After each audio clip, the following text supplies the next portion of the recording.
It's back! It's back! It's back! Woo!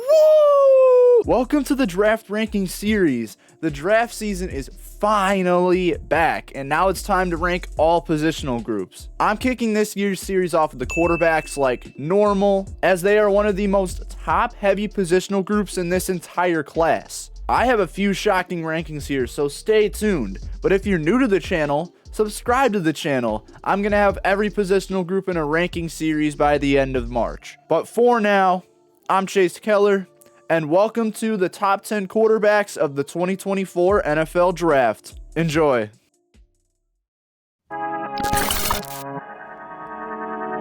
I only have one honorable mention for this video, and that is Kentucky quarterback Devin Leary. Leary has the traits to succeed in the NFL, from arm strength to accuracy, but he does have some inconsistencies in the short and medium game that might be a little too concerning for my liking. So that's why he's missed out on the top 10. Let's get into that list. I'm already lower than most people on number 10, that being Tulane quarterback Michael Pratt. He comes in as a fourth-year player, and in a class where age is a problem for a lot of these quarterbacks, he's actually one of the younger options. I guess one of the reasons I didn't like him is because I didn't have access to all 22 film for the 2023 season, so I had to watch broadcast games for that. But that might be for the best, given that I was not a fan of him processing coverages when looking near the seams.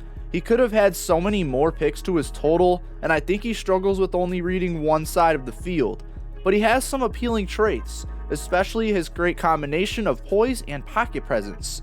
Poise especially, as Pratt is able to sense pressure well and adjust in the pocket to avoid that pressure. He delivers under heavy pressure consistently, and he reads both the left and the right side at high levels. Along with this, Pratt has an elite clutch gene. Some other positives for his game is that he processes well all around. He's able to throw with great velocity in the short and medium game, and he's able to impact the game with his legs, whether that be escaping the pocket or scrambling. But on the other side, he doesn't impact in the deep game, which could affect how his clutch gene translates to the league. He doesn't have the arm strength or the deep accuracy to hit deep receivers at high levels. Alongside that, he throws into tight gaps too often and also takes unnecessary hits. Multiple mental mistakes that could be fixed in the NFL for sure. Pratt has the upside to be a starter, don't get me wrong. I'm just a little concerned about his ability to impact in the deep game, and that's something I actually adore a lot and have come to love over the last year of scouting. I did give Pratt a mid-4th round grade, which translates to a 64 overall and a C grade.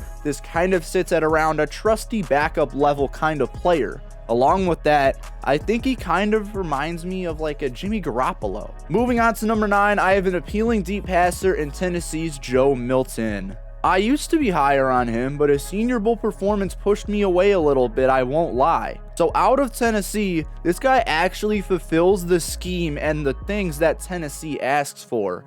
Sure, he might be an arm punter at some points, but wow, does he have the arm strength.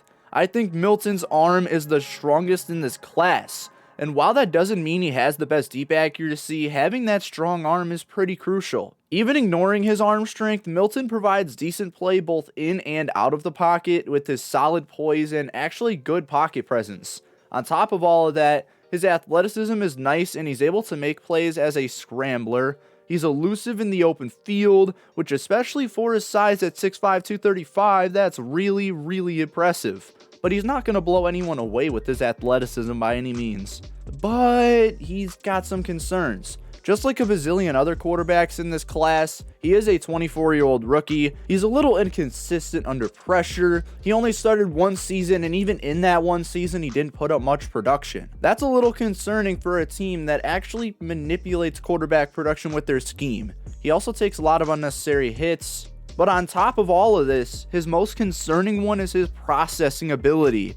Too often does he lock in on his first read and give it away. And when he's forced to give up that read, he's mediocre at improvising and finding a new target. But even noting the improvising, just locking in on the first target is bad in itself, including when noting that he will often toss the ball to that read in tight coverage. So yeah, Milton has a really intriguing combination of both arm strength and athleticism, but he has too many pure concerns. He gets an early 4th round grade, which is a 65 overall and a C+ grade, but he's still a trusty backup in my eyes. At number 8, I have a guy who's pretty different from Joe Milton, not just because he was great at the Senior Bowl, but also because his skill set's kind of different. I'm talking about South Carolina's Spencer Rattler. Rattler at some points has given me reason to give him a starting grade, but he doesn't quite get that because of some games that I watched. But he doesn't get that, and he hits number 8 on my list. So why is that? Well, he's a controversial quarterback. I haven't heard much about his ability to lead at South Carolina, but while at Oklahoma, he had character concerns and leadership concerns that dawned on him. While we're only referring to traits, he doesn't really have the ability to show his arm. Some deep balls can be a little erratic as well. Alongside that, he struggles to diagnose late blitzes, he sometimes forces the ball to his first read, and he will take unnecessary hits because he refuses to go down. Okay, Rattler might not have the deep accuracy, but he does have the arm strength, and teams are going to try to develop that. This mirrors when we're talking about his ball velocity in the short and the medium game, which is really good. Along with that, under 40 yards, his ball placement is actually generally nice. His in-traffic throws are solid, his placement in 50-50 situations is nice, he's just able to be accurate in the short and medium game when he has a cleaner pocket. But even when under pressure, his poise can be phenomenal at times. He also has viable pocket presence, and when on the run, he can deliver throws with the same level ball placement mentioned before. Spencer Rattler reminds me a lot of Sam Howell. He's very decent accuracy-wise, but he's not the biggest person in the deep game. His grade for me is also a C+, but he's a 66 overall, which is equal to a late 3rd round grade. That's more of a developmental backup who could be a starter compared to just a trusty backup. And then we got one of my sleepers, that being Florida State quarterback Jordan Travis, who's number 7 on my list. Travis is someone who I've been high on over the last couple of years, so it comes no surprise that he's higher on my final list. But seriously, hear me out on this one. He has 39 starts under his belt. Many people view him as a leader, and even on film it's clear that he's got grit. And alongside that, he's got some great traits. Some of the best pocket presence in this class, elite escapability, very accurate, does a nice job at putting balls in the tight gaps, he can throw this ball effectively at multiple passing angles, and even outside of the throwing, he's able to get it done on the ground too, making efficient scrambles consistently. And he should be able to do that in the league. I say should because we all know what happened to his leg when he played South Alabama in 2023, and I didn't even like watching that. I'm sure teams aren't going to either. He's got more vital problems, including with his age and how he will be viewed as undersized in the NFL. He also isn't a great deep passer by any means, and he doesn't really have the arm strength or the deep accuracy to give teams troubles downfield. Speaking of, his deep passes are often 50-50 balls downfield, which is more of a nod to his wide receivers and their ability to separate, which isn't great. Travis might be scheme specific, but his ability to impact as a passer and as a runner should draw teams in. His final grade is a B-, which is a 68 overall and an early 3rd round grade, also a developmental backup who could start in the league. I don't have an NFL comparison for him though. On to the top 6 who about everyone has in their top 6. 5 of them are 1st round talents. The only one who isn't is number 6, and that is Oregon's Bo Nix. He's got specific traits where he can be good, and with the right surroundings and the right scheme, he should be impactful. But that's why I have a concern. I want to start positive for Nix though, as he is a very respectable passer in the short and medium game. He leaves balls in stride beautifully, he's got the improvising ability to get balls to several targets, he's really good at identifying one-on-one opportunities for receivers, and some will debate that his best trait is that he's a smart passer. But I have a different idea for his best trait. His pocket presence is phenomenal, and he's great at timing his escapes. This ties into his ability to improvise, but he doesn't panic under pressure. He can identify this pressure beautifully, and when it's time to escape, he does it. When it comes to Nix's negatives, I want to talk about his deep game. He's not the first quarterback I've gotten on about his ability to make an impact deep, but this is actually pretty serious. Very under average arm strength plagues his ability to make a difference over 40 yards downfield, as he often underthrows these deep passes. On top of that, His throw velocity is inconsistent, he falls over too much when trying to be elusive, and his creativity was limited at Oregon as he threw a lot of screens and RPOs. Nix is another scheme-specific quarterback where I'm unsure if he will translate greatly, but man, does he have the upside to be great. My next 5 quarterbacks are all immediate starters, but Bo Nix finds himself as an eventual starter. He's a B+ grade with a mid-second round nod and a 72 overall. Alright, top 5. All 5 are first round talents in this insanely good draft class. Let's start with Michigan quarterback JJ McCarthy.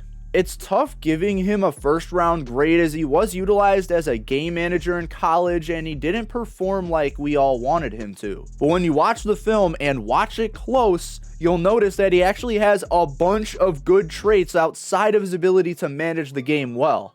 First off, he's got the arm talent. He's able to rocket balls downfield at efficient rates, plus they can be 50+ yard bombs. I do have an issue with the arcs that he takes, but that's fine, it's a negative. He also has the arm talent on the run and he's able to put together good ball placement at all 3 levels. He also has the athleticism. He can scramble on designed runs, he can take off with his good escapability and make plays in the open field, and he actually makes good decisions under pressure, sometimes. With that being said, there are some inconsistencies in McCarthy's game. Some of that are with his poise, but some of it is also his ability to make plays in the short game. Some quarterbacks have those mental lapses where they struggle to deliver in the short game sometimes, so McCarthy isn't alone here. On top of that, McCarthy has a concerningly lean frame at 6'3", 202 pounds.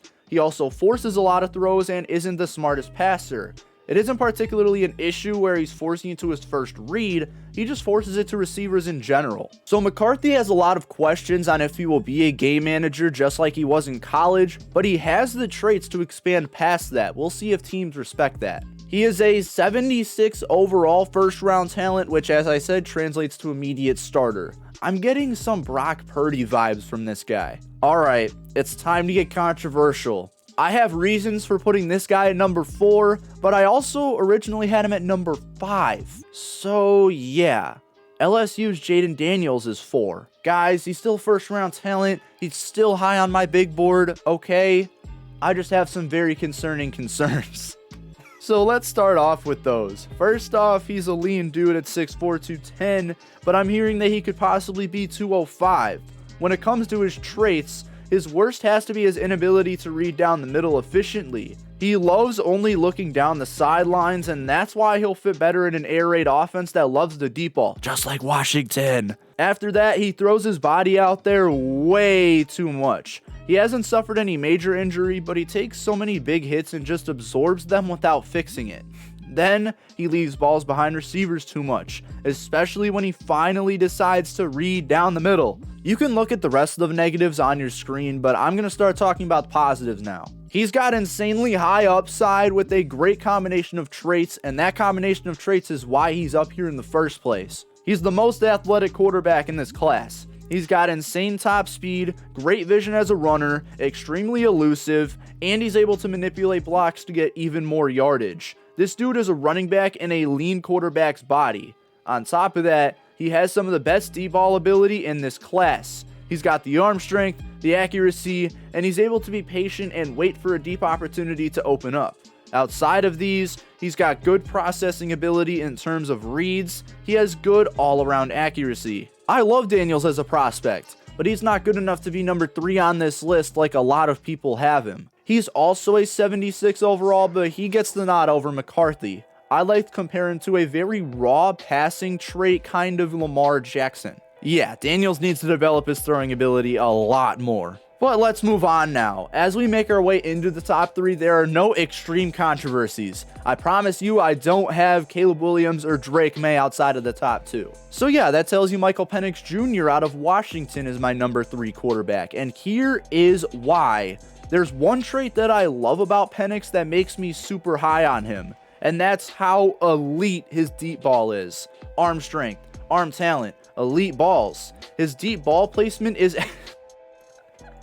I'm so immature. His deep ball placement is absolutely phenomenal. He can place the ball over the shoulder, just barely in front so nobody can get it. It just seems like so many of his deep balls couldn't have been placed any better. Refer to the Texas game for this. On top of this, he's great at diagnosing coverages pre-snap. He's got great accuracy all over the field. He can even throw on the run. Penix genuinely has so many good traits that will absolutely translate. But his negatives can be seen as very, very concerning. 24-year-old rookie. Extensive injury history where he had a major injury every year until he went to Washington. Does often drag on with his first read. He forces a lot of passes. And then for things more out of his control, while at Washington he played against some bad defenses and had an elite receiving core. But what I notice about most of these negatives is that a lot of them are out of his control, so I can't really blame him for having some concerning ones. Penix is one of those quarterbacks that I will die on a hill for and keep him at number 3, but he's just not as good as the top 2 guys are. Penix jumps us up to a 77 overall. He does remind me a lot of Joe Flacco, and if he can even be the same skill, he will be a success. I'm about to get flamed. Yes, Caleb Williams is my QB2. Not my QB1, my QB2. But you can basically say that him and Drake May are 1A and 1B. Someone had to get number 1. And I have reason to give Drake May the edge. But we're talking about Caleb Williams right now, so let's dive into that. I believe that Williams has the upside to be the next Mahomes. I really do, but I don't think it will happen. Despite that, there are a lot of traits that reflect what Mahomes can do. First off, his arm talent is ridiculous. Arm strength, accuracy all around, it's all in his game. And he's made some insane throws before. He can do it stationary, he can do it evading pressure, he can make these throws on the run. It's ridiculous. He also has the athleticism to make plays as a scrambler. Elusiveness, speed, even the play strength to knock someone down. He also is a great processor. He never locks in on one read, and he is smart enough to not throw passes into tight coverage. A lot of his interceptions were just uncommon missed throws. I just went off about his positives, but he has one very concerning negative that I'm not excited to see in the NFL. I'm talking about pocket presence, specifically timing his escapes. Wow, does he have trouble here. On too many occasions, he took a sack or was forced to go down because he was too late to leave the pocket. And while this is a scarcity, he also sometimes goes too early and doesn't leave time for his routes to develop. With him being a player that loves to try and get something huge out of every play, if he can't time his escapes right, he's going to have some ball security issues too. This altogether is just going to be a massive issue for him as a player. Williams has super high upside, and he could easily make the Hall of Fame. It's just that one concerning negative that I have for him that knocks him down to number 2. He's a 78 overall on my board, and he reminds me a lot of like a taller, more lean Kyler Murray. So yeah, Drake May is number 1 on my board. I will proudly say it, but I will also proudly say that him and Williams are basically just 1A and 1B. I just can't do that in a video, you know? May has a more translatable play style in my eyes, and he has one thing that puts him over Caleb Williams. Can you guess what that is? Oh yeah, it's the pocket presence. When it comes to basic pass rush packages, May's pocket presence is ridiculous. And while poise is a neutral trait to me, his pocket presence outweighs that when it's so good. But outside of that, May has the arm strength, the 3-level accuracy, the elite first reads, the processing, the ability to squeeze balls into tight gaps, the ability to throw on the run and off balance. Okay, he just has elite arm talent that I think is the best in this class. May I add more? He's athletic too. I think his athleticism is going under the radar as he's an elusive open field scrambler who can explode and even get thrown on designed runs. His elusiveness is also shown in the pocket when going to escape, which is a nod to that pocket presence. I forgot to warn you that the positives would be a lot, but he does also have more negatives than Caleb Williams as well. He struggles to diagnose blitzes pre-snap and is often sacked when there's a delayed blitz. He didn't take that next step in 2023, but it was still a very nice year. Still forced passes to first read in 2023. Ball security needs to improve. Knows when to leave the pocket, but needs to learn when to go down outside of the pocket. So yeah, there's a decent chunk of negatives. I didn't give anyone in this entire draft more positives than I did for Drake May. That's why I have him at number 1. He's a 78 overall, and he reminds me of Justin Herbert if he was more athletic. But yeah, those are my top 10 quarterbacks in the 2024 NFL Draft. What did you think of my list? How would you rank the top 10 quarterbacks? Let me know in the comments section below. Wait, are you not subscribed yet? Well, do it now. I release content like this all the time and would really appreciate your support. I'm Chase Keller from Chase Keller Journalism, and I will see you all next time.